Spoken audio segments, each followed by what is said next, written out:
Hey, what's going on, everybody? What's going on? I hope you guys are having a wonderful day. So, I just got back from New York, and today I'm going to talk about two things that I found out about the stock market today. Two things I realized that kind of blew my mind, kind of shocked me.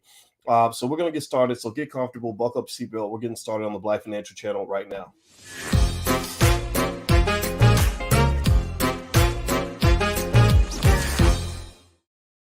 Welcome to the Black Financial Channel. That's theblackfinancialchannel.com. My name is Dr. Boyce Watkins, and I am a finance professor who loves you and wants to see Black people succeed.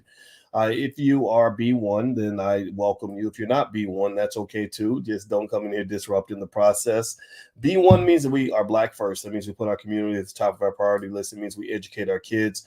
It means we break generational curses. We do not repeat them. It means that we want our community, our people, to be the most financially literate group of people in the world by the year 2070. That's one that gives us 2 generations to get it done.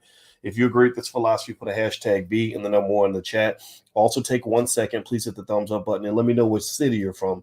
Shout out the cities that you're from. So let me just jump right in and talk. First of all, say hello to everybody. And I see Greg West and Mary Jane and Willie and Michael Nelson. And hello to everybody on Instagram. I acknowledge you as well. My Instagram is The Real Boyce Watkins. If you want to follow me on Instagram or the Black Financial Channel, you can follow that on Instagram. My personal page, I get personal, but my on the Black Financial Channel page is all financial. So it's up to you to decide which part is most interesting to you. So I was coming back from New York. I took my family to New York this weekend. We saw Beetlejuice. I had some meetings with millionaires. I sat in a room full of millionaires, and we literally were brainstorming, and it was an amazing experience. I hung out with my brother, ran into a Roe versus Wade rally, which is really interesting. And then something else weird happened. I can't remember what it was.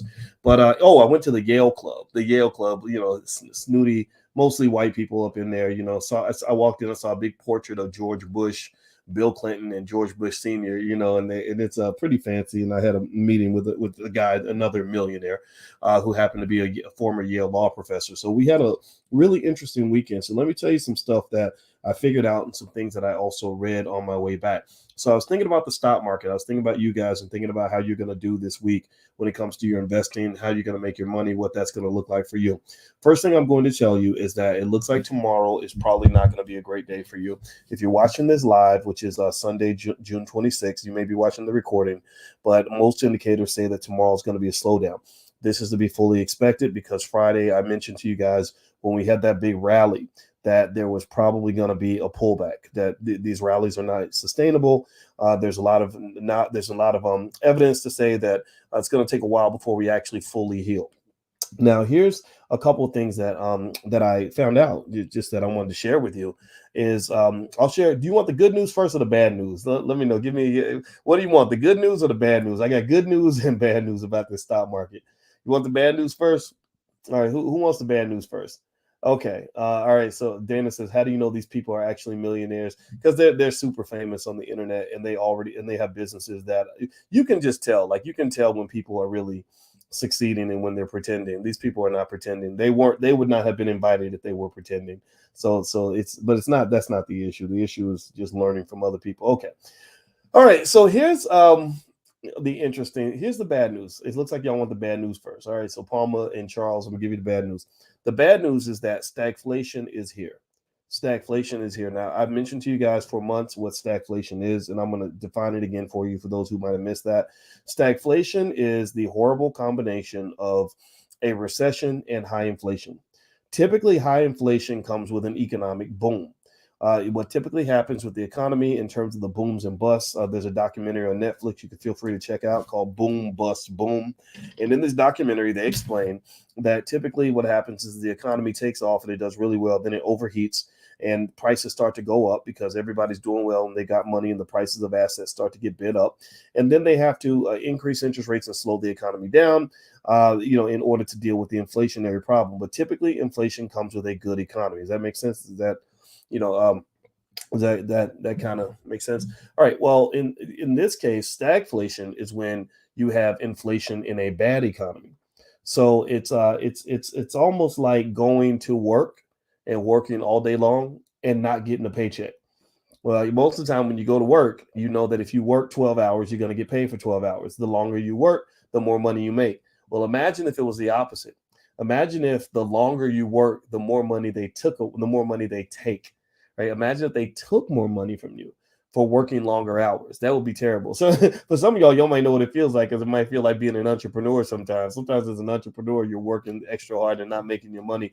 But I want you to stick with it and keep going and keep learning a new skill, because I do believe entrepreneurship is a pathway to wealth for Black people, especially Black men. I don't think the economy is built for you. I think Black women will always get opportunities that you'll never get. And the world discriminates against you. The world does not like you. And I hate being the bearer of that bad news. But the good news is that you love yourself and I love you, and I want to see you win. So I encourage every Black person, period, but especially Black men, you got to learn how to start a business so you can have a plan B. So that's the bad news. Stagflation is here. Most experts are saying that the inflation is super high and the economy is starting to shrink. So therefore you have stagflation. All right, now for the good news.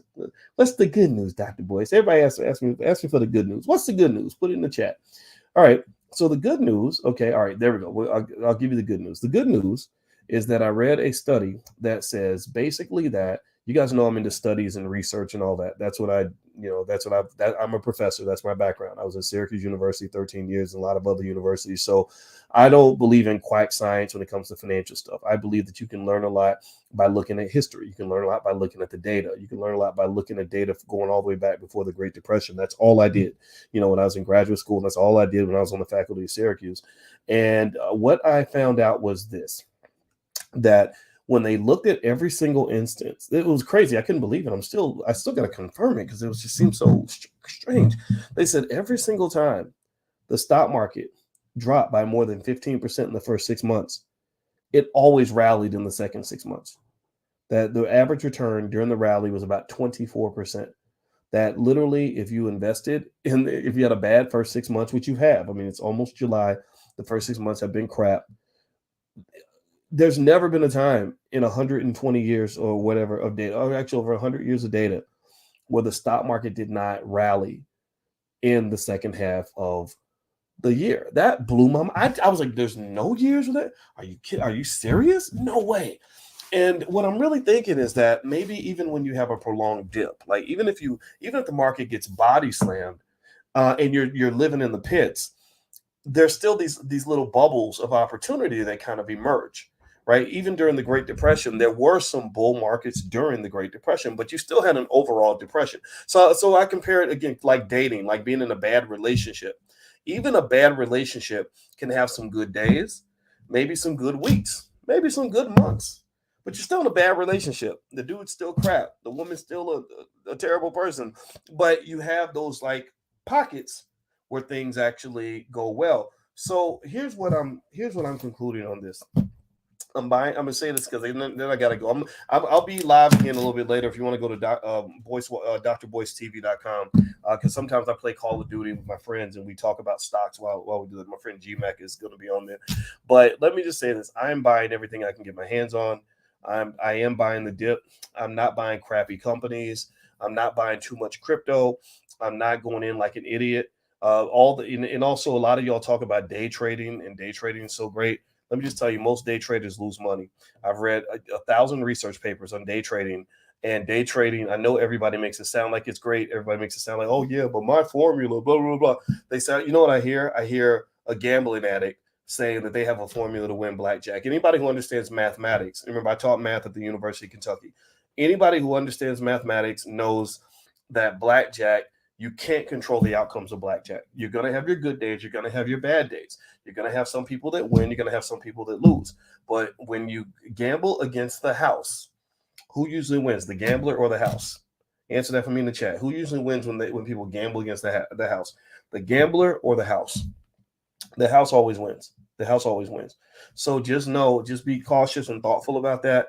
The only things I know for certain are, one, in this particular environment, long-term buy and hold is a strategy where you almost can't go wrong. Number two, if you're long-term buy and hold and you're buying quality companies that can win. And also, just to give you guys kind of a foreshadow, you guys know we're doing a new Black Wealth Bootcamp starting July 7th, where I'm going to show you another strategy that always wins, and that is selling call options. You've heard people talk all day about buying options. The Wall Street Bets guys, they all love to buy options. And I know why, because they're gambling addicts and they want to gamble. They like the idea of rolling the dice putting up 500, turning it into 3,000. In this market, people like that are getting body slammed. They're losing everything. That's why they're leaving. That's why they're leaving the market, because they're not making that fast money anymore. But the other side of it is selling the call options. I have never been a big buyer of options ever. I have always been a big seller of options because I don't want to be the gambler. I want to be the house. I don't want to speculate on whether or not I might make money. I want the income where I know I made money. And when you sell call options, you sell them just like pairs of shoes, just like selling grapes, or just like selling, selling new dresses. You get your money, right? So that's a strategy a lot of people don't talk about. It's not high risk. You're not rolling the dice. It's for investors who are not greedy, who just want a consistent income, and it works extremely well. And that's how I generate money for my family. My wife hasn't left me yet, so I must be doing something right. So if you'd like to join us, or also we're doing a Q&A Monday night for those of you that are curious and not sure if it's for you or what you're going to learn.